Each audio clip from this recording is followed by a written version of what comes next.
कांग्रेस के कुशासन को उन्होंने देखा है, इसलिए हम जदयू से अपील करेंगे कि अपने पूरे निर्णय पर पुनर्विचार करें और विपक्ष की ओर से एक प्रभावी उम्मीदवार के रूप में जब संगमा साहब को कई जगह समर्थन मिल रहा है तो उस समर्थन को आगे बढ़ाएं। भारतीय जनता पार्टी से और अकाली दल से हम भी अपील करते हैं कि वो प्रणब मुखर्जी जैसे सीजन पॉलिटिशियन को, अनुभवी पॉलिटिशियन को समर्थन करें। महंगाई के लिए यूपीए जिम्मेवार है, मनमोहन सिंह जिम्मेवार है और वित्त मंत्री के रूप में प्रणब बाबू भी उस दायित्व से अलग नहीं हो सकते। कोई भी वित्त मंत्री होता है उसकी यही दुर्गति होती। उसके जगह पर हमको लगता है कि अगर रविशंकर जी को भी बैठा दिया जाए तो इससे बेहतर स्थिति नहीं होती।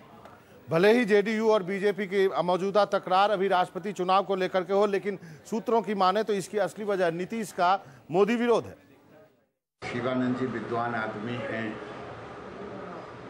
लेकिन शिवानंद जी के साथ मजबूरी है।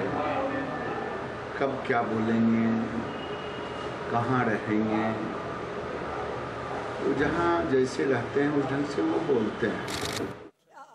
जेडीयू और बीजेपी की दरार भले ही राष्ट्रपति चुनाव के मुद्दे पर दिखी, लेकिन असली मुद्दा सड़कों पर नारे लगा रही पब्लिक दिखा रही है। पटना की सड़कों पर महंगाई और भ्रष्टाचार के खिलाफ आंदोलन में मोदी के पोस्टर नीतीश को खुलकर चिढ़ाने से कम नहीं। जेडीयू सूत्रों की माने तो नरेंद्र मोदी की वजह से ही नीतीश कुमार ने राष्ट्रपति पद के लिए संगमा का समर्थन नहीं किया, क्योंकि उनके असली प्रस्तावक जयललिता और मोदी के करीबी हैं। किसी के मानने न मानने से नहीं होता, देश की जनता देखती है और ये पब्लिक है, सब जानती है यारो। तो जो लोग यूपीए से जुड़े रहेंगे यूपीए की भाषा बोलेंगे, स्वाभाविक है। साथ ही नीतीश मानते हैं एनडीए में प्रणब के नाम पर आमराय मोदी की वजह से ही नहीं बन सकी और संगमा को बीजेपी से मिले समर्थन में मोदी की अहम भूमिका है। नीतीश को बिहार के बीजेपी नेताओं से कोई शिकायत नहीं, लेकिन वो नरेंद्र मोदी के मामले में किसी समझौते पर तैयार नहीं। साथ ही पार्टी को लगता है कि 2014 के आम चुनाव की आखिरी कमान मोदी के हाथों होगी, लिहाजा इस बात के कयास लगाए जा रहे हैं कि बीजेपी और जेडीयू के रास्ते गुजरात चुनाव के ठीक पहले अलग हो सकते हैं। वैसे उल्टी गिनती शुरू हो चुकी है। महंगाई और पेट्रोल की बढ़ी हुई कीमतों के खिलाफ बीजेपी ने आज देश भर में धरना प्रदर्शन किया है। बीजेपी का आरोप है कि यूपीए सरकार महंगाई पे काबू नहीं पा सकी है।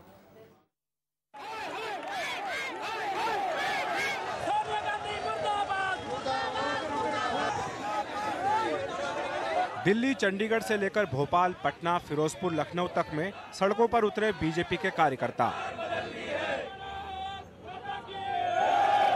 देश के और भी शहरों में आज यही नजारा देखने को मिला।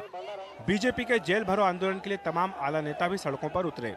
$127 से $90 पे जब दुनिया के बाजार में कच्चे तेल की कीमत आ गई, तो इस देश में पेट्रोल की कीमत 50 रुपए से ज्यादा नहीं हो सकती। क्या मैंने झकझोर कर सुनाते हैं, मगर ये सरकार आंखें मीच कर और कान भींच कर दाम पर दाम बढ़ाती जाती है। लेकिन बीजेपी में मचे घमासान के कई रंग भी देखने को मिले। पटना में बीजेपी कार्यकर्ताओं ने नरेंद्र मोदी के पोस्टर लेकर गिरफ्तारी दी। संजय जोशी गुड़गांव में प्रदर्शन में हिस्सा लेने वाले थे, लेकिन आखिरी वक्त पर पार्टी ने उन्हें इजाजत नहीं दी। नवजोत सिंह सिद्धू हाथी पर चढ़कर गिरफ्तारी देने गए तो कई जगहों पर कार्यकर्ताओं की पुलिस से झड़प भी हुई। उधर कांग्रेस ने बीजेपी के इस आंदोलन को ड्रामा बताया है। ये भारतीय जनता पार्टी का कुछ ये मूल मंत्र बन गया है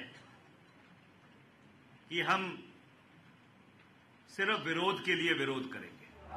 महंगाई के मुद्दे पर पूरे देश में प्रदर्शन कर बीजेपी ने यह साफ कर दिया है कि महंगाई के मुद्दे पर उसके तेवर अभी ठंडे पड़ने वाले नहीं हैं और जाहिर सी बात है कि अगले महीने शुरू हो रहे संसद के मानसून सत्र में भी बीजेपी आक्रामक रहेगी, यानी सड़क से लेकर संसद तक पार्टी की लड़ाई जारी रहेगी। दिल्ली में Akhilesh Sharma, NDTV India. Do you have the NDTV Profit app? All the markets, all the news and your own homemade, ready-made portfolio available there for you. We will right now answer what you should sell, what you should buy when markets are down. Download at ndtvprofit.com/apps. Get the best app from the channel you trust.